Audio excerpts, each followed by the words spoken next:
आणि थेट जाऊयात सचिन जाधव आमचे प्रतिनिधी आपल्या बरोबर आहेत। सचिन, आपण बघतोय विराट असा मोर्चा निघणार आहे, तयारी जी आहे ती पूर्ण झालेली असेल, मात्र आता सकाळपासूनच दूरवरनं मराठा समाजाचे बांधव जे आहेत ते आता यायला सुरुवात झाली असेल।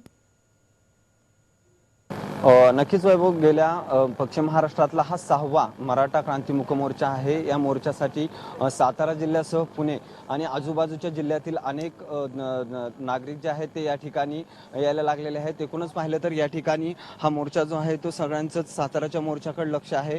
एकूणच मराठ्यांची राजधानी जी आहे ती सातारा समजली जाते आणि यामधूनच या ठिकाणी अनेक जण जे आहेत ते यामध्ये सहभागी होण्यासाठी येत आहेत। एकूणच पाहिलं तर सातारामध्ये जवळजवळ 3 ते 4 ग्राउंड आहेत। या शहरातल्या 3 ते 4 ग्राउंडवर वेगवेगळ्या ठिकाणी, एक ठिकाणी महिला, एक ठिकाणी पुरुष आणि युवक मंडळी जे आहे ते रस्त्यावर अशा प्रकारे भगवे झेंडे जे आहेत ते घेऊन उभे राहिलेले आहेत। पूर्ण तयारी जी आहे ती या ठिकाणी स्वयंसेवक, जवळजवळ 3000 स्वयंसेवक जे आहेत ते या मुकमोर्चामध्ये सहभागी झालेले आहेत। त्याचबरोबर 3000 पोलीस कर्मचारी आणि अधिकारी सोबत होमगार्ड आहेत। त्यांची तयारी जी पूर्ण झाली आहे। का दुपारची 12च्या सुमारास हा मोर्चा जो आहे तो जिल्हा परिषदेच्या मैदानावरून निघून पवई नाक्यापर्यंत जाईल। जवळजवळ हा पूर्ण जो अंतर आहे ते 5.5 किलोमीटरचं आहे आणि या 5.5 किलोमीटरच्या अंतरावर प्रत्येक ठिकाणी भगवं वातावरण जे आहे ते साताऱ्यात पाहायला मिळते।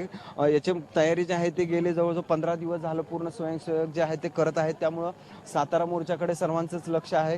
एकूणच राज्यातील विविध मोर्चे जे आहेत विविध ठिकाणी झाले, त्या ठिकाणी लाखोंच्या संख्येने मराठा समाज जो आहे तो एकत्रित आला आणि आजही या ठिकाणी साताऱ्यात सकाळपासून खूप मोठ्या प्रमाणात गर्दी जी आहे ती मराठा बांधव करत आहेत। वैभव, राईट। आणि सचिन, एकूणच इतर मोर्चांप्रमाणे या मोर्चात देखील आपण बघतोय, खास करून तुझ्या पाठची जी दृश्य आहेत, शालेय विद्यार्थिनी असतील, कॉलेजच्या विद्यार्थिनी असतील, यांची संख्या लक्षणीय दिसते।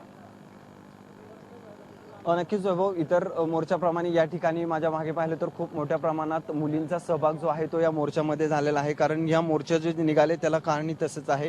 कोपर्डी हत्याकांड प्रकरणात ज्यावेळेस त्या मुलीला न्याय मिळवून देण्यासाठी ही सर्व मुली जी आहेत ती एकत्रित येऊन कोपर्डी हत्याकांड प्रकरणातील आरोपींना फाशीची शिक्षा द्या, आरक्षण मराठा समाजाला मिळावं आणि ॲट्रॉसिटीचा जो कायदा आहे त्यामध्ये बदल करण्यात यावा, या मागण्यांसाठी हे सर्व मोर्चे जे आहेत ते निघत आहेत। या मोर्चांमध्ये विशेष बाब म्हणजे या ठिकाणी खूप मोठ्या प्रमाणात महिलांचा आणि मुलींचा समावेश जे आहे तो प्रत्येक ठिकाणी दिसत आहे। आणि तसाच आजही या ठिकाणी खूप मोठ्या प्रमाणात सकाळपासून महिला आणि मुली जे आहेत ते या मोर्चामध्ये सहभागी होण्यासाठी या जिल्हा परिषदेच्या मैदानावरती येत आहेत। आपण